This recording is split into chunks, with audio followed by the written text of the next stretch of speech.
Assalamualaikum warahmatullahi wabarakatuh. Bismillahirrahmanirrahim. Alhamdulillahirabbil alamin. La ilaha illallah wahdahu la syarikalah.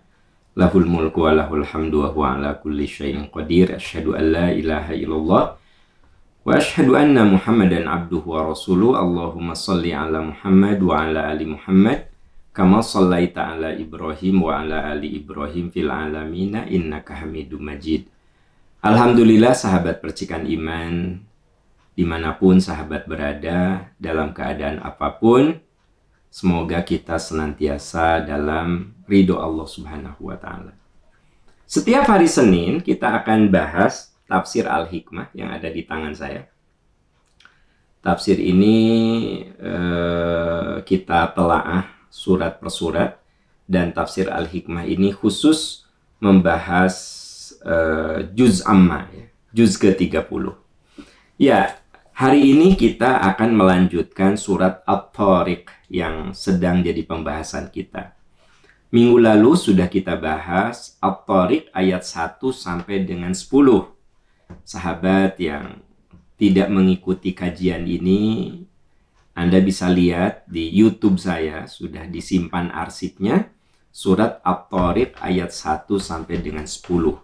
Nah, sekarang kita akan lanjut ayat 11 yang insya Allah akan kita selesaikan pagi ini. Allah Subhanahu wa Ta'ala berfirman, A'udzu billahi minasyaitonir rajim. Was-samaa'i dzatir raj'. Demi langit yang mengandung hujan. Sahabat-sahabat tercinta, coba Anda lihat ayat 1. Itu menggunakan kata-kata was-samaa'i wat-tariq.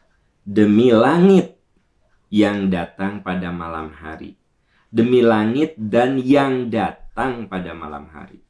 Sebenarnya dia ada, tapi karena malam jadi tampak.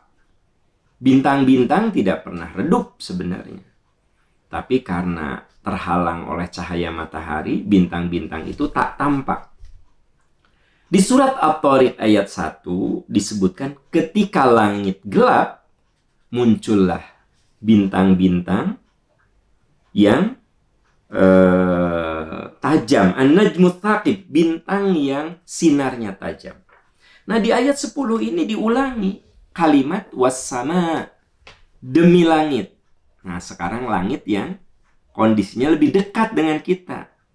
Dzatir raj'i, langit yang mengandung hujan. Ya, Bapak Ibu sahabat-sahabat tercinta, kita sadar betul bahwa nauzubillah, sekiranya tidak ada hujan, ya, apa jadinya bumi ini? Dan hujan itu terjadi karena ada mekanisme-mekanisme yang Allah ciptakan. Ada matahari, ada laut, terjadi penguapan, ya. Jadi ketika bicara tentang was-samaa'i dzatir raj'i, demi langit yang mengandung hujan, itu bukan sekedar kata orang Sunda ujug-ujug hujan.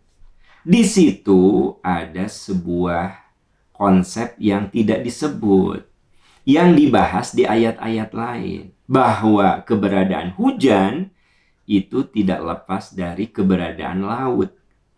Dan tidak bisa lepas dari keberadaan matahari. Makanya di surat-surat yang pendek ini ada juga penyebutan matahari. Wasyamsi waduhaha. Demi matahari. Ya. Jadi di situ ada kalimat demi matahari. Was-samaa'i, demi langit. Ya. Jadi saudara-saudaraku tercinta, yang namanya hujan itu tidak ujug-ujug, tapi di situ ada sebuah proses alamiah yang Allah ciptakan di alam semesta ini, di bumi ini, sehingga terjadilah hujan. Adanya laut, adanya matahari, terjadi penguapan, ya, dan akhirnya singkat kata jadilah hujan. Nah, hujan itu merupakan bagian yang tak terpisahkan dari wal ardi dzatis sad'i, dan bumi yang mempunyai tumbuh-tumbuhan. Jadi itu sirkulasi yang sangat indah sekali. Ada matahari, ada laut, ada daratan, ada hujan, ada tumbuh-tumbuhan. Semuanya saling terkait. Dan itu terjadi bukan asal terjadi. Semuanya ada kuasa Allah Subhanahu wa Ta'ala. Semuanya ada sunnatullah. Makanya kita kalau menyebut fenomena alam itu disebut dengan sunnatullah. Maksudnya apa? Hukum Allah ada di situ. Dengan ada penguapan, kemudian ditangkap menjadi awan. Awan itu nanti menurunkan hujan di mana yang Allah kehendaki. Kadang kita suka melihat awannya kayak di ujung barat. Tapi tiba-tiba dalam waktu yang singkat, hujannya di selatan. Ya, berarti turun hujan itu di mana juga dengan takdir Allah Subhanahu wa Ta'ala. Bagi kita, lihat apapun selalu kita hubungkan dengan kuasa Allah. Ibu, bapak yang senang menanam tanaman di halamannya masing-masing, coba perhatikan. Ada saat tanaman itu tumbuh subur, ya. Ada saat berbunga, ada saat kok nggak berbunga-bunga, ya. Ada saat berbuah, ada saat tidak mau berbuah, ada saat daunnya rontok. Nah, bagi orang yang beriman bukan suatu yang ngasal gitu, tapi semua jadi bahan tafakur. Makanya di Ali Imran ayat 191, orang beriman itu kalau lihat fenomena alam, ma khalaqta hadza batila subhanaka faqina adzabannar. Subhanaka. Jadi kalau Anda lihat keindahan itu kan bisa bilang subhanallah. Ada yang bilang jangan bilang subhanallah, bilang aja masya Allah. Ya masya Allah bisa, subhanallah juga bisa. Coba Anda di Ali Imran 191 ada kalimat subhanaka Rabbana ma khalaqta hadza batil. Ya Allah, indah sekali engkau tidak ciptakan ini sia-sia. Rabbana ma khalaqta hadza batil. Subhanaka, maha suci engkau. Ya. Di akhir-akhir ini ada yang bilang kalau lihat keindahan tuh nggak boleh bilang subhanallah. Bilanglah masya Allah. Ya masya Allah bisa, betul. Masya Allah artinya itu terjadi karena kehendak Allah. Ketika kita melihat hamparan perkebunan teh di pagi hari, terkena sinar matahari, sangat indah sekali. Kita bilang, masya Allah, itu karena kuasa Allah. Betul. Tapi bagaimana kalau kita bilang subhanallah? Boleh. Karena kalau menurut Ali Imran ayat 91, orang beriman itu ketika melihat satu fenomena, Anda lihat di ayat 191, alladzina yadhkurunallaha qiyaman wa qu'udan wa 'ala junubihim wa yatafakkarun. Mereka tafakur fi khalqis samawati wal ard. Mereka tafakur, merenung. Begitu mereka merenung, ya dihubungkan dengan zikir, dengan yakin itu ada kuasa Allah. Rabbana ma khalaqta hadza batila. Ya Allah, engkau tidak engkau ciptakan ini sia-sia. Subhanaka, maha suci engkau. Jadi ini dalil bahwa mengatakan subhanallah itu boleh untuk suatu yang mengagumkan. Ya. Jadi kalau Anda lihat suatu yang mengagumkan, boleh bilang Allahu Akbar, Allah maha besar. Anda boleh bilang masya Allah, itu terjadi karena kehendak Allah. Atau Anda bilang subhanallah, maha suci Allah. Dengan kuasa Allah itu semuanya terjadi. Nah, kembali ke ayat yang ada di sini. Was-sama'i dzatir raj'. Demi langit yang mengandung hujan. Hujan itu turun ke bumi, ditangkaplah oleh bumi. Wal ardi dzatis sadq. Dan bumi yang mempunyai tumbuh-tumbuhan. Jadi terdapat hubungan yang erat antara hujan dan tumbuh-tumbuhan. Nah, makanya sahabat-sahabat tercinta, ketika kita membuat bangunan, ya, maka kita harus menjaga keseimbangan lingkungan. Karena boleh jadi terjadinya banjir kalau hujan, itu karena lingkungan kita sudah tidak seimbang. Coba lihat, ada di daerah tertentu tadinya nggak pernah banjir kok. Sekarang kenapa ya kalau hujan itu banjir? Lupa kalau sawah-sawah, rawa-rawa sudah berubah jadi perumahan, sudah berubah jadi hutan beton, ya, ada apartemen, ada mall. Nah, sementara orang yang membangunnya tidak berpikir keseimbangan alam.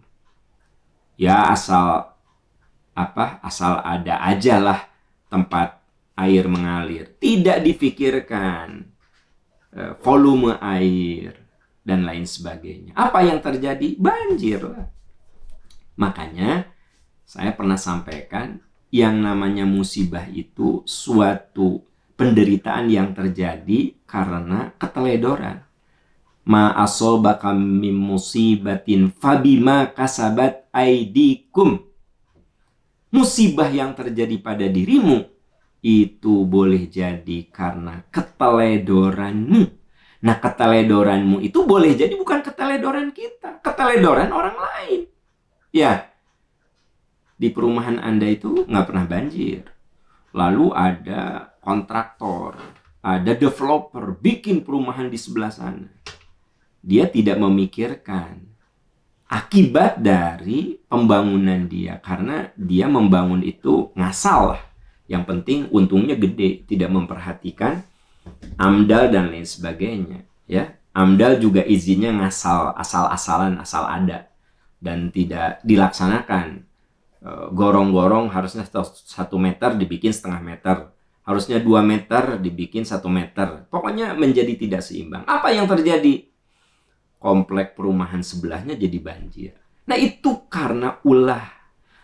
Orang yang ada di perumahan itu tidak berbuat apa salah, tapi si kontraktor di tempat lain itu berbuat salah. Apa yang terjadi? Nah, berakibat.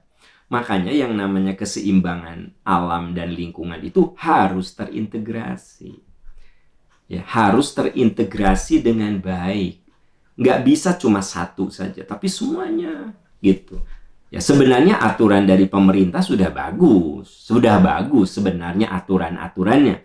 Tapi yang melaksanakan dan yang mengawasinya itu yang seringkali melanggar aturan. Jadi sebenarnya pemerintah sudah membuat aturan, kalau bikin perumahan harus ada ini, harus ada ini, harus ada ini. Udah benar. Tapi masalahnya pelaksanaannya itu yang kemudian menjadi musibah.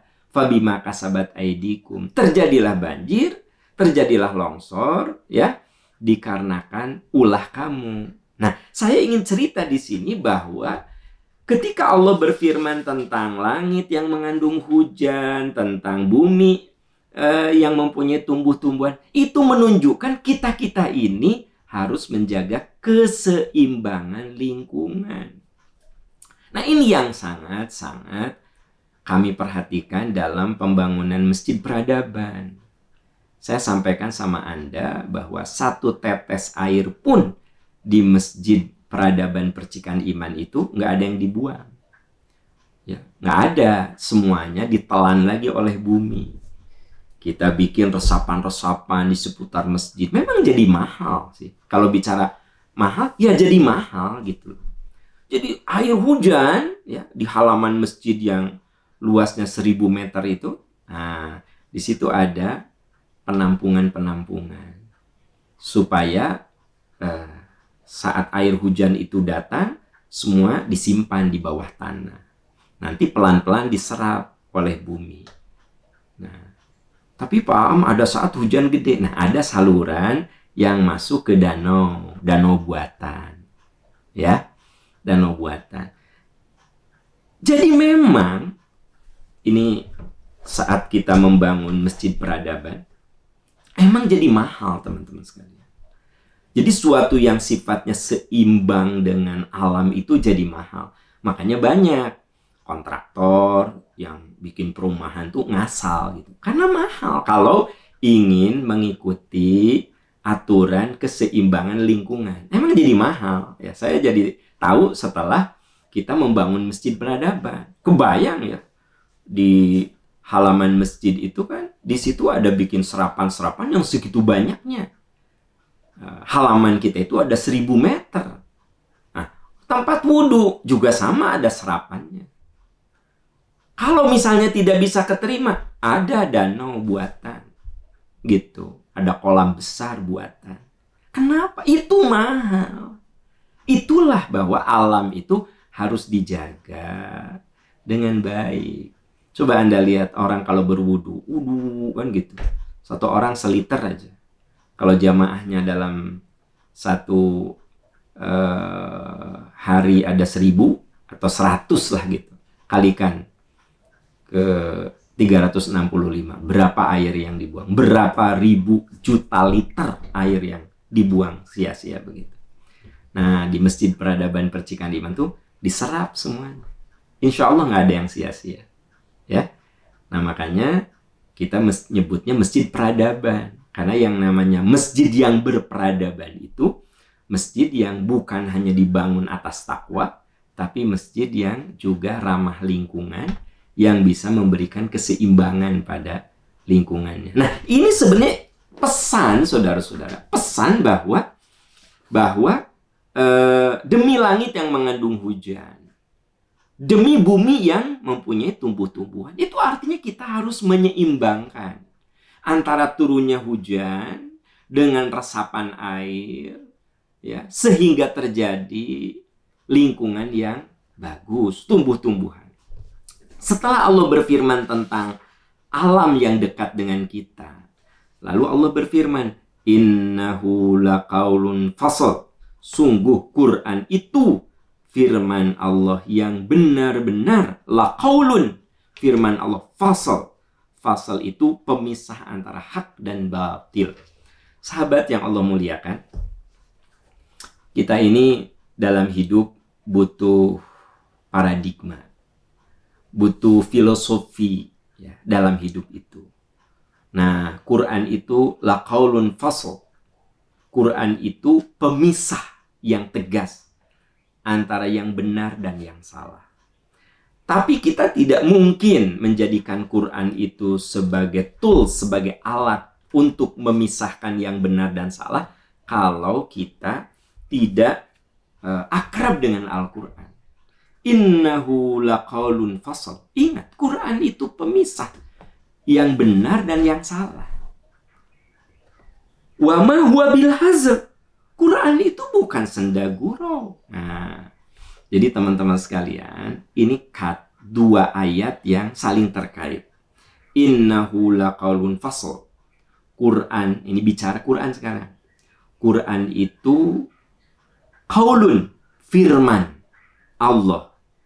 Fasl. Fasl itu dia pemisah antara yang benar dan yang salah. Jadi makin kita faham Al-Quran, kita makin sadar, makin tahu, oh ini benar, oh ini salah. Makanya kalau kita menelaah Al-Quran seperti pagi ini, boleh jadi menguatkan apa yang Anda sudah paham, ya. Jadi makin kuat, oh iya, ya. Karena manusia itu kan suka khilaf. Fadzakir in nafa'atidz dzikra. Manusia itu harus diberi peringatan, karena peringatan itu berguna. Nah, sekarang kita sudah 2 tahun lebih memakai masker, menjaga jarak, mencuci tangan, menghindari kerumunan. Kenapa diulang-ulang terus? Ayo, tingkatkan prokes, tingkatkan prokes. Karena kalau nggak begitu, nurun lagi kesadaran untuk menjaga prokes. Nah, karena sekarang sedang menanjak lagi COVID ini, lebih gencar lagi, sadar lagi kita. Karena waktu COVID itu melandai, kan sempat agak lalai manusia. Kita agak lalai. Nah, sekarang menaik lagi, meningkat lagi, diingatkan lagi. Jaga prokes ya, sekarang ada peningkatan COVID. Pakai masker, cuci tangan, jaga jarak, hindari kerumunan. Nah, manusia itu kan kadang udah tahu, Tapi harus diingatkan lagi. Harus diingatkan lagi. Ya. Nah, Quran itu mengulang-ulang satu nasihat supaya satu, saat kita lalai, kita sadar lagi. Yang kedua, kenapa kita belajar tafsir, belajar Al-Quran, tafsir Al-Hikmah? Supaya yang ragu jadi yakin. Jadi yang lalai, ya, yang kita lalaikan berarti kan kita tahu gitu ya. Kita lalaikan, nah disadarkan lagi. Jadi lalai itu maknanya kita pernah tahu, ya, gitu. Disadarkan lagi. Kemudian yang ragu diyakinkan lagi. Jadi ada satu keraguan, kemudian diyakinkan lagi. Atau kita membaca Quran tuh suatu yang tidak tahu menjadi tahu. Jadi bisa saja yang lalai diingatkan, yang ragu diyakinkan, yang tidak tahu menjadi tahu. Ya. Nah, saudara-saudara sekalian, innahu laqaulun fasl. Quran itu firman Allah yang punya kekuatan sebagai pemisah antara benar dan salah. Wa ma huwa bil hazl. Quran itu bukan senda gurau. Makanya kita kalau belajar Quran itu yang serius, ya. Karena Quran itu bukan untuk senda gurau. Nah, bagaimana sikap kita terhadap Al-Quran supaya Al-Quran itu tidak menjadi gurauan? Pertama, al-imanu bil Quran. Itu poin pertama.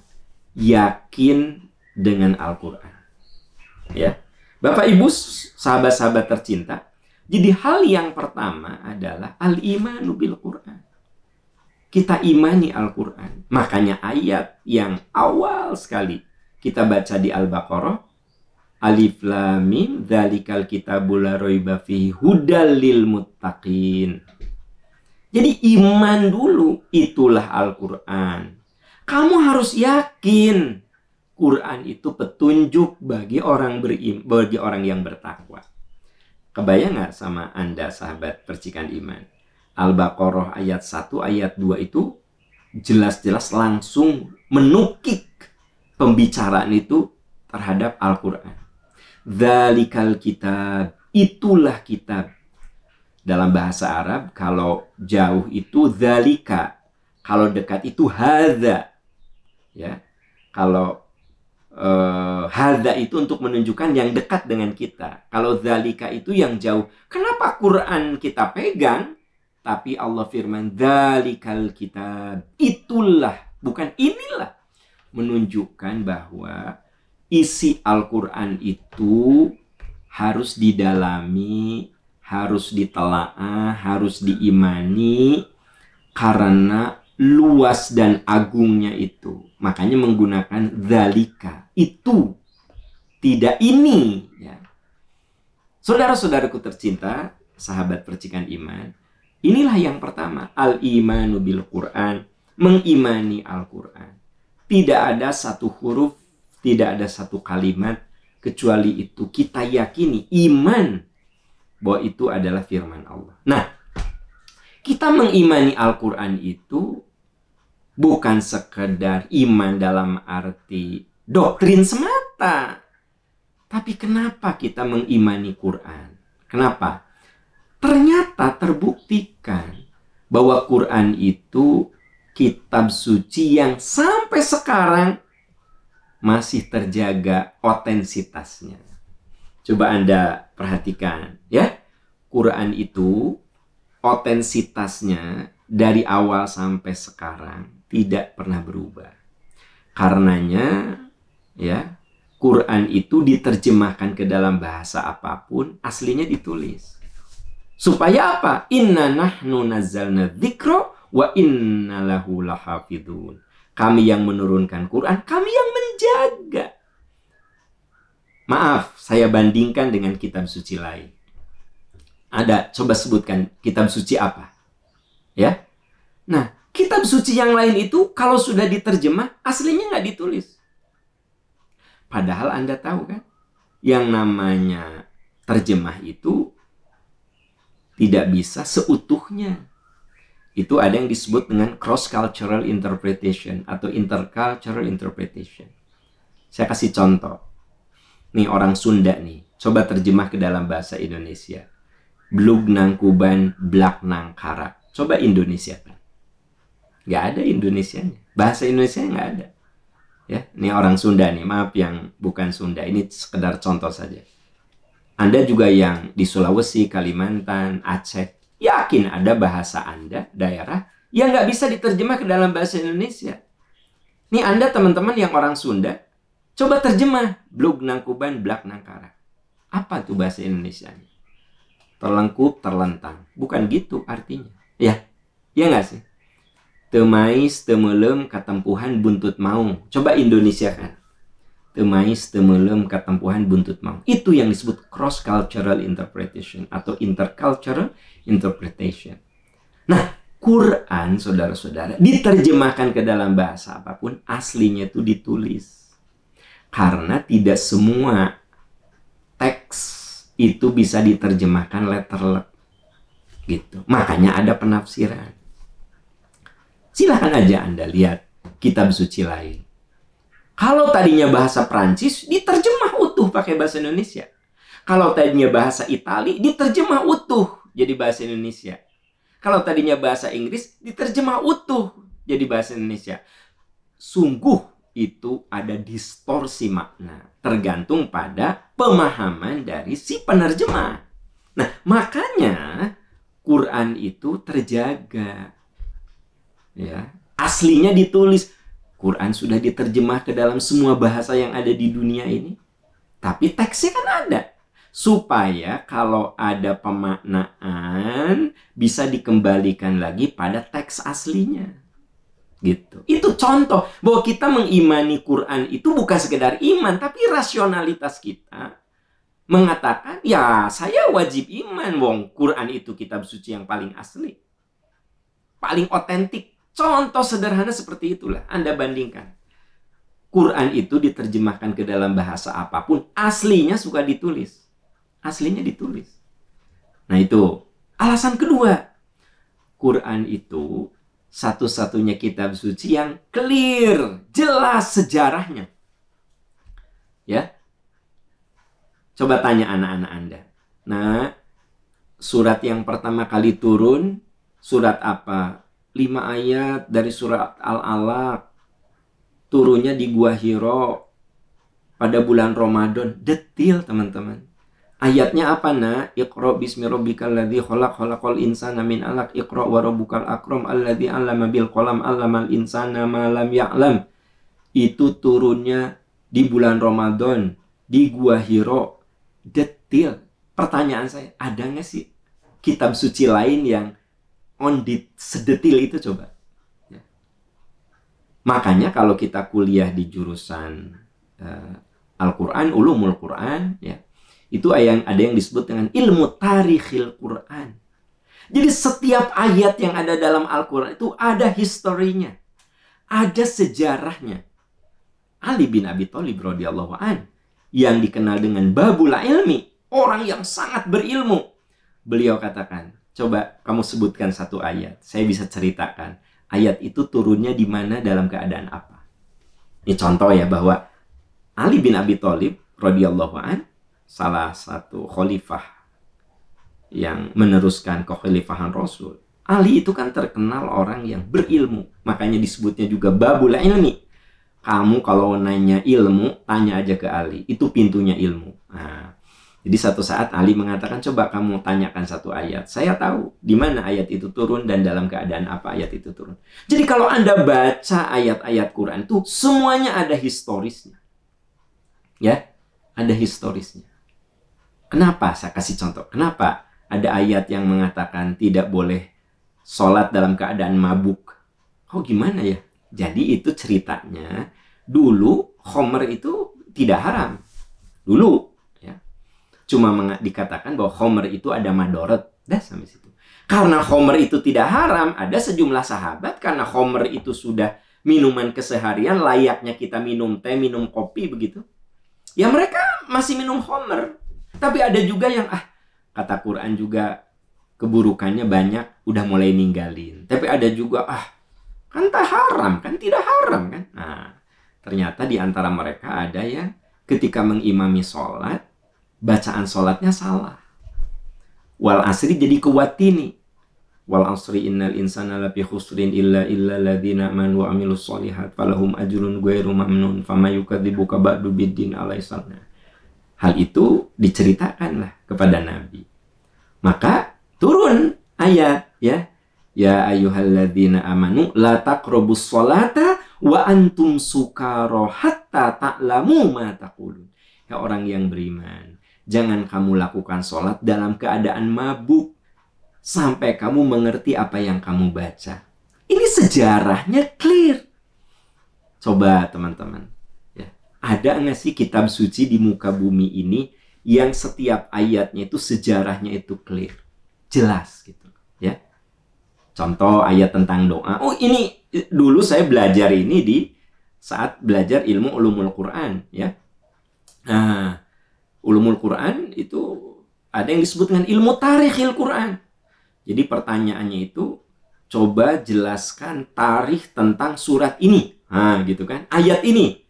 Nah, berarti kan setiap ayat itu kita pelajari itu. Tarikhil Qur'annya. Contoh, kenapa ada ayat yang mengatakan, Tuhanmu itu dekat. Tuhanmu itu nggak jauh. Ternyata, Ja'a A'rabiyun, datang seorang Arab gunung yang lugu, ya. Dia datang ke Nabi, lalu dia bertanya dengan simple, Ya Rasulullah, aqribun rabbuna am ba'id. Ya Rasulullah, Allah teh dekat apa jauh ya Rasul? Kalau Tuhan saya jauh, kalau Allah itu jauh, fanunadihi. Saya mau berdoanya mau teriak-teriak, kan Tuhan teh jauh. Jadi saya mau berdoa teriak-teriak. Tapi kalau Tuhan itu dekat, fanunajihi. Saya akan minta dengan suara lembut. Tuhan itu dekat, saya akan minta dengan suara lembut.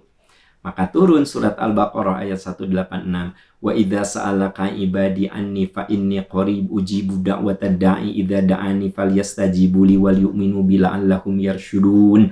Bila hambaku bertanya tentang aku, katakan aku itu dekat. Aku akan mengabulkan orang-orang yang berdoa kalau dia berdoa. Nah, saudara-saudaraku tercinta, sahabat percikan diman. Jadi ini alasan-alasan logis. Kita mengimani Quran itu bukan sekadar aku beriman, tapi ada alasan logis. Quran itu kitab suci yang paling otentik. Quran itu sejarahnya paling jelas, ya. Sampai tanya anak-anak kita. Kalau ditanya, nah, ayat yang terakhir turun kepada Nabi surat apa? Mama bukan surat, itu ayat al-yauma akmaltu lakum dinakum wa atmamtu alaikum nikmati wa raditu lakumul islama dina. Nah, itu ayat terakhir setelah Rasulullah berhaji. Nah, 2 bulan setelah itu Rasulullah wafat. Nah, jadi saudara-saudaraku tercinta, kebayang nggak? Ya, agama, kitab suci agama lain ada nggak sih yang kayak begini? Surat ini adanya di sini, konteksnya ini clear, jelas.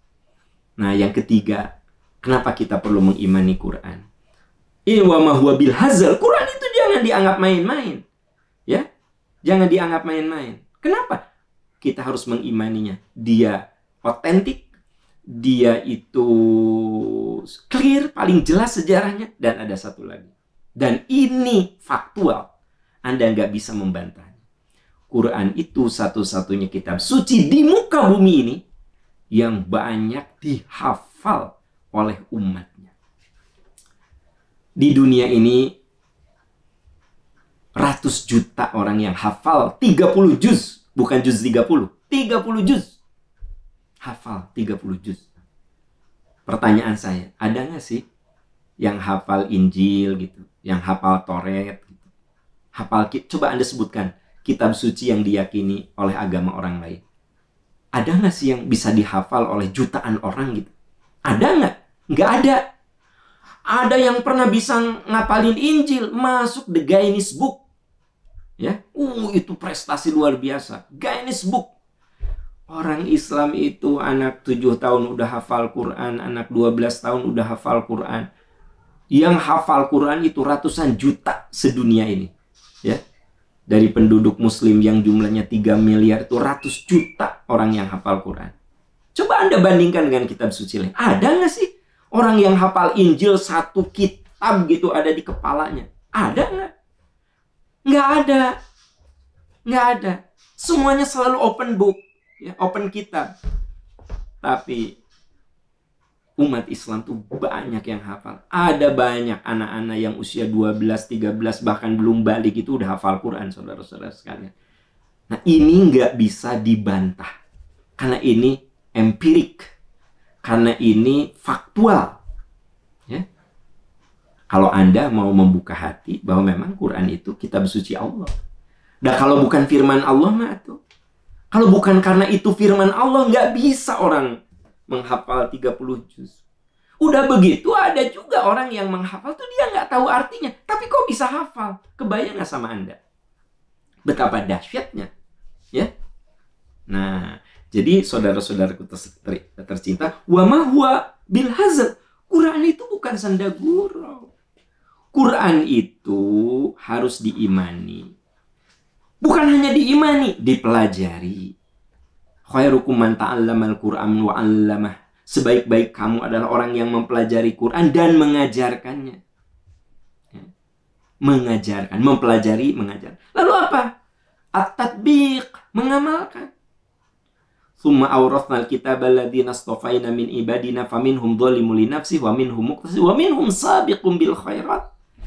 Kita amalkan Quran dengan berlomba-lomba.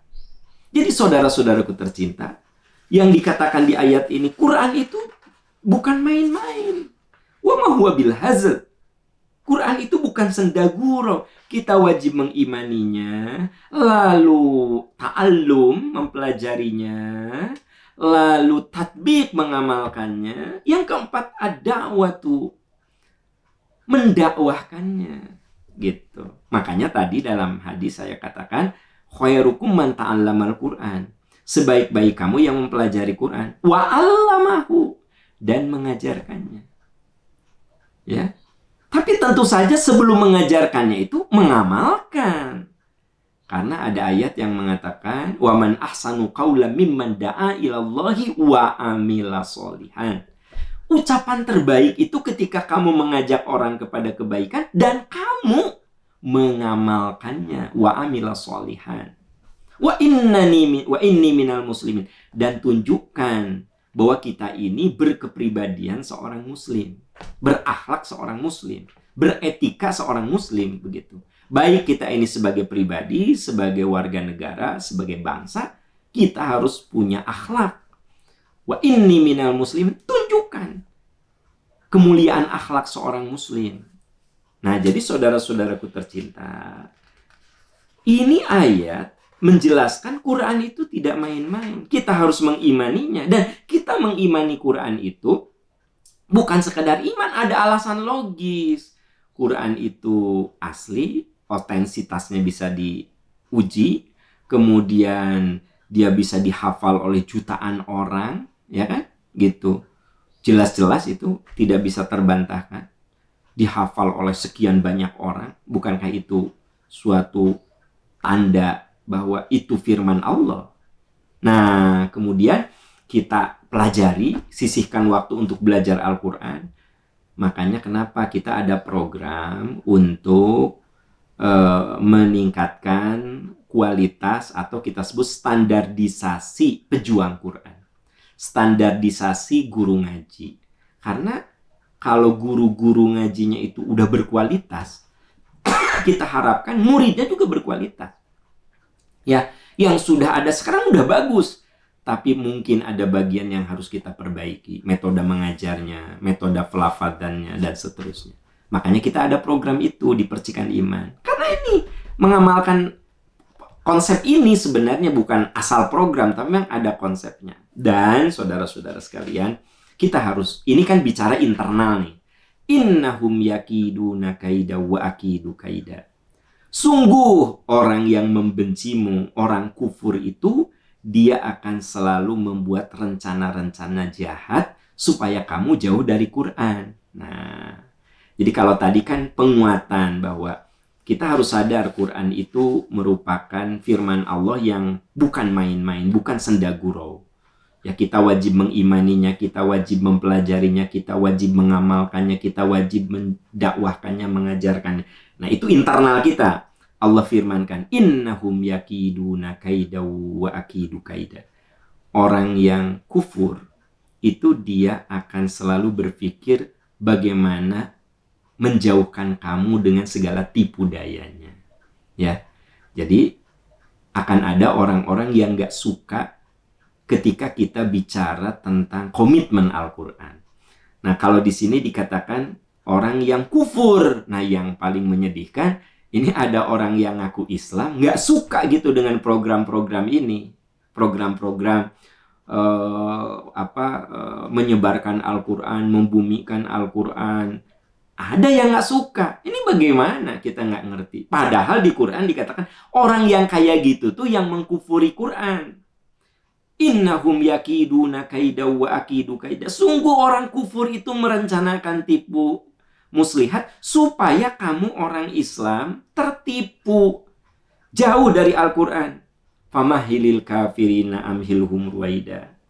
Oleh karena itu, berilah penangguhan kepada orang-orang kufur, berilah mereka kesempatan untuk sementara waktu. Jadi maksudnya gini, kita yang mengimani Quran dan yang mengkufuri Quran sama saja, diberi tangguh. Ya nggak sih? Jadi orang yang ingin merusak Al-Quran diberi tangguh, maksudnya diberi waktu. Kita yang membela, mengamalkan, mengimani juga diberi tangguh. Nah, disinilah kita harus berkompetisi. Disinilah fastabiqul khairat. Kita berjuang untuk bisa mempelajari Quran, mengamalkan Al-Quran, mendakwahkan Al-Quran. Karena dalam waktu yang bersamaan, orang yang tidak suka terhadap Al-Quran juga berjuang menjauhkan kita dari Quran, menumbuhkan kebencian terhadap Al-Quran. Itu sama-sama. Famahilil kafirin amhilhum ruwaida. Mereka diberi kesempatan. Diberi kesempatan, diberi tangguh, ya, sampai waktu tertentu. Hanya semuanya ada konsekuensi. Kita orang yang mengimani Quran diberi tangguh, orang yang mengkufuri Quran diberi tangguh, dua-duanya diberi tangguh, diberi waktu. Untuk apa coba? Berkompetisi. Makanya hidup itu adalah kompetisi dengan kekufuran, dengan kezaliman. Kebaikan itu berkompetisi dengan keburukan. Selalu. Jangankan yang sifatnya makro, yang sifatnya mikro aja. Kebaikan dan keburukan itu kan berkompetisi. Kalau Anda dermawan, Anda berkompetisi dengan jiwa pelit. Anda redam jiwa pelit, munculkan jiwa dermawan. Berkompetisi kan. Jadi hidup itu kompetisi sebenarnya. Siapa yang akan memenangkan? Nah, kalau saya tersinggung oleh Anda, dua, memaafkan atau dendam. Akhirnya saya memaafkan Anda, berarti saya meredam. Ini kompetisi. Ya nggak sih? Nah, jadi hidup ini kompetisi.